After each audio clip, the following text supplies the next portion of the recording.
Hey everybody, Jonathan Broadbent here. It is now the very last day of November 2023. Hard to believe we're almost entering into December. December, the last month of 2023. My goodness, this year has flown by at lightning speed. But then again, it's also tormented us. So it's been a slow, grudging, grueling year of torment, and also it's kind of flown by at the same time. So we got a couple of things to talk about today. Let's dive in. Welcome to another episode of UnWoke.Academy. Let's talk tech. Let's talk technology. So I'm going to hold up some stuff that will look familiar. Look at this. I've had this for years. I wear this all the time. This is a smartwatch, and this goes with my smartphone. I've carried this around with me for years. Actually, I've now gotten to the point where it's sort of a place where I enjoy being every however many years. I have technology now that's so old that if I take this into a place like Best Buy, they roll their eyes and basically treat me as if I'm driving a Model T Ford. And this watch is certainly no spring chicken. It's no new deal here. But my point in bringing up all this tech is that I think some people are kind of waking up to some of the downside implications of technology. It can be a nasty, nefarious monitoring device. And so I've talked a few times, actually publicly, and I've done a few of these live stream discussions on the implications of technology. So let's put a few things together, and then I want to talk about some of the new benefits of good technology. So there's basically good tech and bad tech. In the past, I have drawn the connection between all the nasty bad stuff of the Wokadoodle left, ESG, CBDC, CEI, social credit scores, and even connecting that to the 15-minute city and AI. What do I mean by all that stuff? If you're new to these conversations, I'm just throwing out a whole bunch of acronyms, and they may not mean anything to you. So I'll briefly summarize those. ESG stands for environmental, social, and governance. It's horrible. It's really bad. It doesn't actually truly exist in any defined way. It's a manipulative tool that allows uh, uh, uh, tech oligarchs, billionaire globalist mega banks to dictate and control artificially markets and market movements and the funding or defunding of companies and organizations. If they don't play well in this fictitious ESG land that they've made up, then um, they get negative consequences and backlash. That also factors in with something called the Corporate Equity Index. Corporate Equity Index is the club with which the billionaire class multinational mega banks beat up on small business and business enterprise, and in particular, especially mega global businesses. So when you see these global businesses do terrible, ridiculous things to hurt their own brand, which has been happening a lot recently, it's because they don't really have a choice. If they want access to good terms and capital and money and good banking relationship, etc., they have to play ball. And to play ball, they have to keep up a corporate equity index. The corporate equity index is similar to a social credit score for corporations. What's a social credit score? Good question. Social credit score is a nasty, manipulative, nefarious tool that is designed to subvert and control societies. What it does is looks at everything that you do online, let's think social media and all that stuff, what you post, what you say, what you believe, your belief system, whether or not you support the latest thing, whatever that may be, and the constant current changing of these flags and what you're supposed to support or not support, who you're supposed to hate and not hate and all that stuff. And in particular, that gets into politics. And if you do that stuff the wrong way, money, your ability to travel. your everything get taken away. We see that now a lot in China and parts of the United States, including California Governor Gavin Newsom, who appears, all intents and purposes, appears to be in love with the idea of a social credit system attached to our ability to function and enjoy any modicum of freedom in society, including travel. That's where CBDC comes in, centralized banking digital currency. Centralized banking digital currency, that stands to take over everything that you're able to do and when you're able to do it, where you're able to do it in your financial. So right now, you might have cash, a debit card or something, credit card, and you might be able to just go and travel and buy whatever you might like, whenever you might like, and wherever. So you might hop in your car and go and drive to a place that has a good deal on something that you want to buy. Under CBDC, centralized banking digital currency, the government controls all of that. And let's attach that first and foremost to the concept of the 15-minute city, which is being pushed. I happen to live not far from Cleveland, Ohio, which is already on the record for wanting to be the first 15-minute city in the United States. They're popping up all over the country or excuse me, all over the world, not yet in the United States, but the far left are using every trick in the book to try and convince people to get into these small, confined little spaces and then isolate themselves. In other words, a gulag. So they would like to put people in these gulags. It's a techno gulag. And once you're there, then you live in filing cabinets for people. That's what I call those high-rise um, multi multifamily. What's the term I'm looking for? High density housing. So if you're shoved into high density housing, and then you have an attached social credit score, and all of your financial transactions go through centralized banking digital currency, that means that anything you want to do, anything that you want to buy or whatever, is no longer has a value, cash value, and you can't use cash. You have this. You have your GPS enabled phone, and your phone or your smartwatch, as I pointed to earlier. These things, in addition to listening to you all the time, I should probably, well, whatever. My phone's listening to me too. I've tested that, and it does. It responds and then shows me ads on social media for things that it thinks that I want to buy. Whatever. It's tracking, and that's what they do. That's what they're designed for. And social media is a hyped up version of that. Anyway, my point is, let's say that you're in the 15-minute city and you have your phone and you have your car that is now metered, and it's a quote unquote smart car that has electricity that you have to plug in. Then if you try to plug in your car and buy a charge to charge the darn thing anywhere outside of that 15-mile radius, then maybe you can't, or maybe you have to pay an upcharge or whatever. And same thing with currency. So if you're outside of the 15-minute circumference, you're not permitted there or whatever, you try to leave, then maybe you can't buy a bottle of water in the store, or you can't buy anything, food or whatever, because GPS will know that you've exited that perimeter and shut off your access to funds.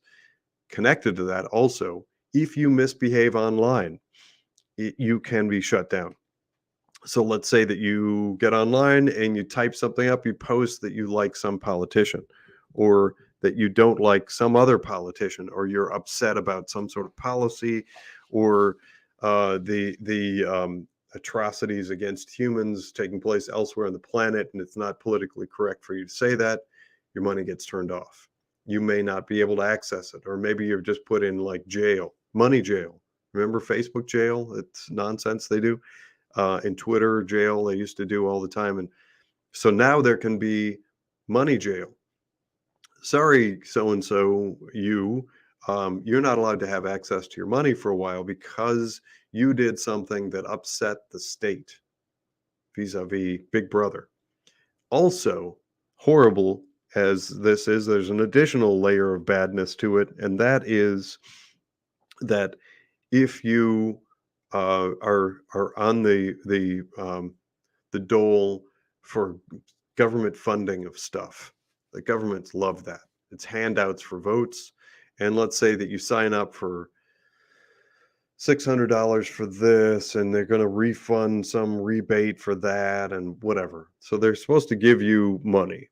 The government loves those arrangements because then it makes you betrothed to government, but they might decide that that money expires.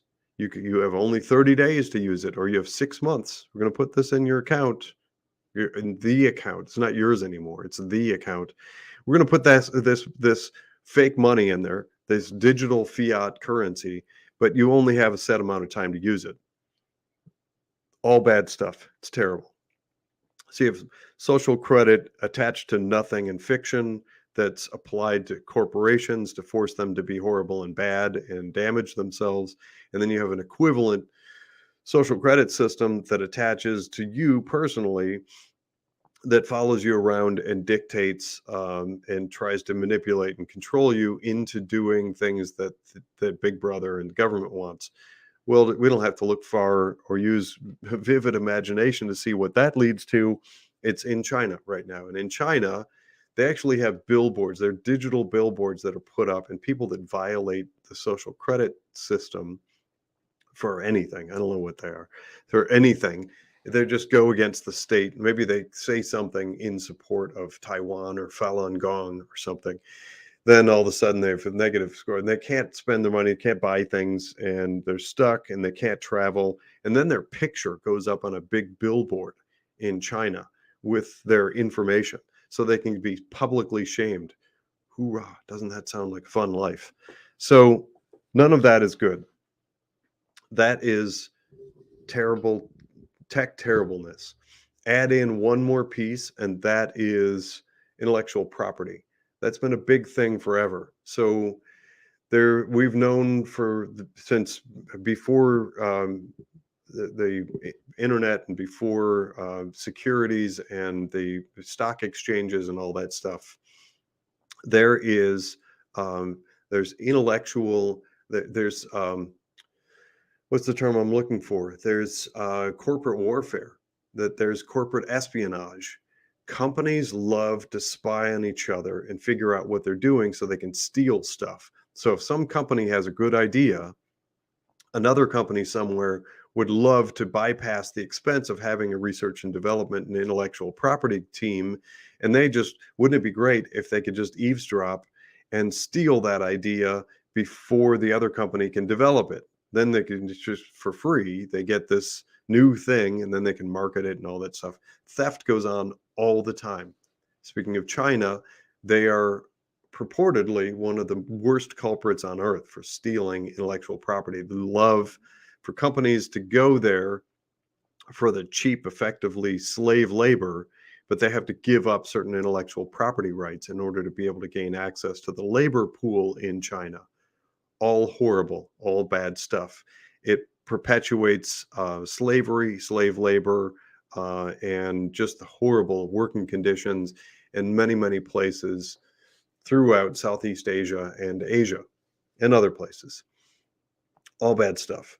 And that subtracts, by the way, from markets like the United States. So a lot of that stuff, if I had a magic wand and could repeal a lot of the oppressive regulation that crushes small business and drives it out of the US market, by the way, that was actually those regulations and the vile cretin regulators were put there in order to crush small business and drive what little business remains in the United States into the arms of several mega globalist ventures. You look at, what is it?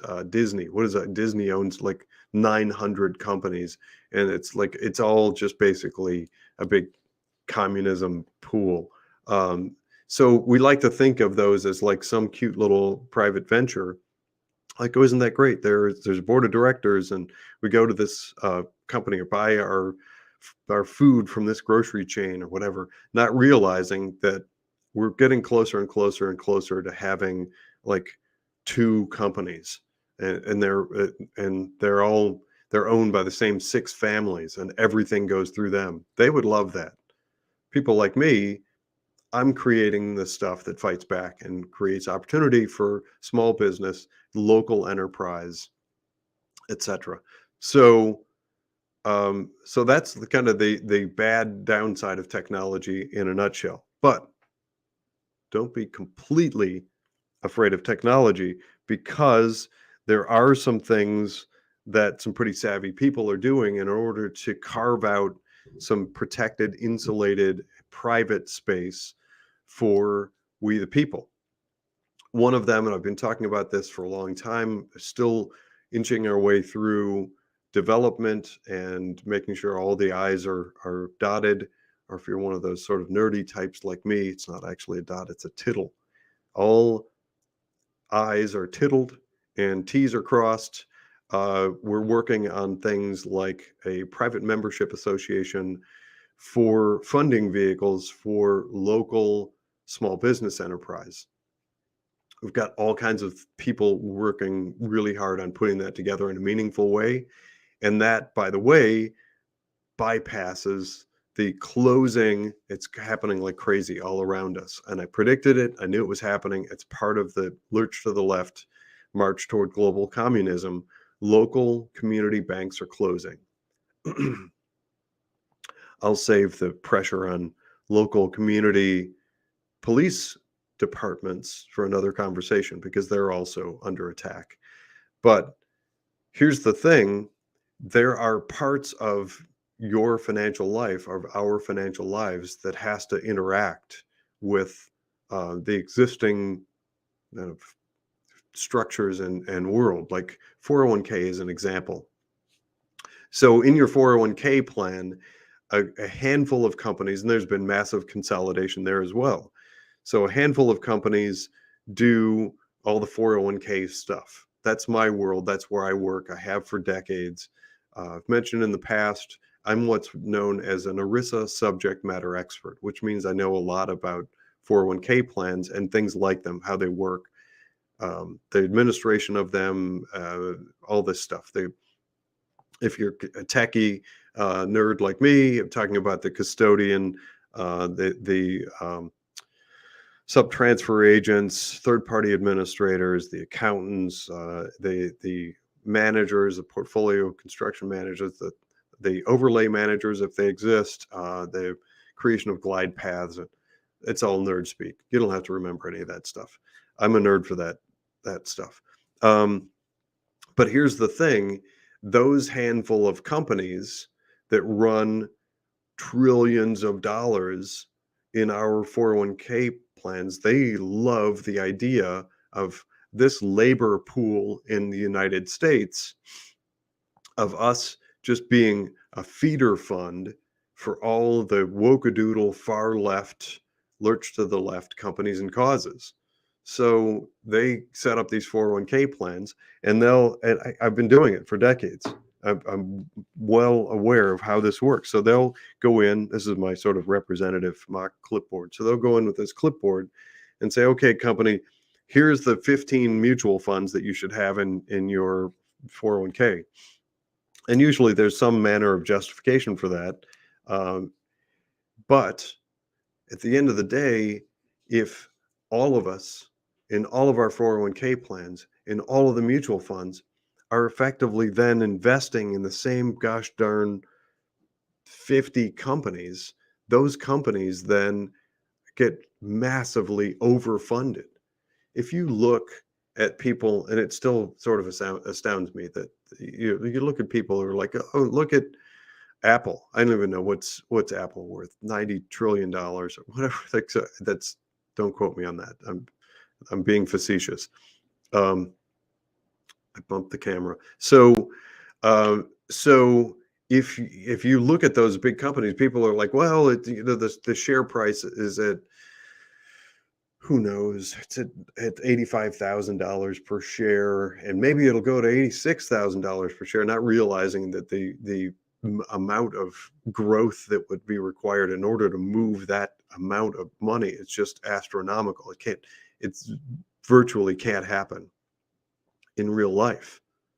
But if those companies that control the 401k plan that then dictate what ends up in your 401k plan as an investment option, and they then control where the money flows to, then now you're starting to understand how a handful of these companies end up worth billions and trillions of dollars. It's not so much that people have organically decided that that's a reasonable price. It's not price and demand anymore. It is a captive market. It's been a captive market for a long time. I'm sorry to be the bearer of bad news, but it got worse when ESG showed up, because now the companies that control the lineup of those investments can come in to all the companies all over the country, and people who deviate a little bit, they can go in with their little checkbook, or clipboard, and say, well, look at these few mutual funds here. Those are not ESG, super woke lefty ESG, because they're not ESG enough, and they just talk nonsense. They're lacking equity in your social governance, diversityness, and they just throw around a bunch of these fluffy nonsense words, and people switch them to even more woke stuff. That's where the power, money, and control is. I'm running out of time here in this discussion. I'm going to continue this actually into a part 2, because I'm going to talk about where some of the cool things that are just starting to come online that will give some of the power back to we the people are coming from. Stay tuned for that episode. I'm Jonathan Broadbent. This has been another exciting episode of UnWoke.Academy.